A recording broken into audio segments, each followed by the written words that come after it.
बातमी सविस्तर आहे। अहिल्यानगरमधील सिस्पे बँक घोटाळा प्रकरणी मुख्य आरोपीला अटक करण्यात आलेली आहे। आरोपीच्या अटकेवरून राजकीय श्रेयवाद आता सुरू झालेला आहे। आरोपींच्या शोधासाठी आपली टीम काम करत होती असं निलेश लंके म्हणतात। सिस्पे घोटाळ्यामध्ये अनेक गरिबांचे हजारो कोटी रुपये अडकलेत असंही लंकेंनी म्हटलंय। आरोपींची संपत्ती जप्त करावी अशी मागणी लंके यांच्याकडून केली जाते।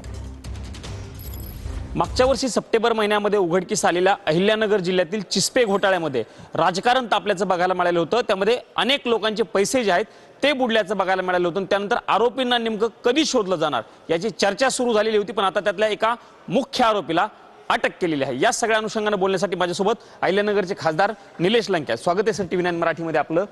अटक केलेली आहे, आरोपी बरेच होते, एक मोहरा हाती लागलेला आहे, काय त्याचं नाव आणि सध्याची परिस्थिती काय? 2025ला हा सिस्पे घोटाळा झाला। त्यामध्ये अनेक गोरगरीब लोकांचे पैसे गुंतले आणि लोकांचं कुटुंब उद्ध्वस्त झालं। सगळी चौकशी चालू असताना आमच्या अशा काही गोष्टी लक्षात आले का हे आरोपी एखाद्या दुबईमध्ये असू शकतात।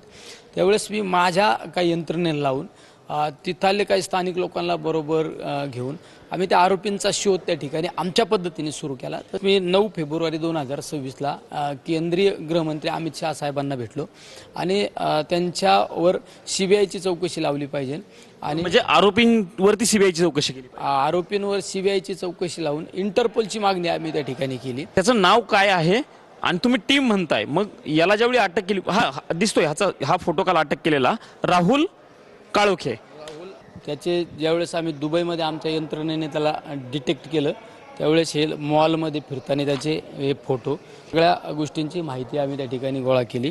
काल आरोपी डिटेक्ट झाले, पण आरोपी डिटेक्ट होऊन उपयोग नाही।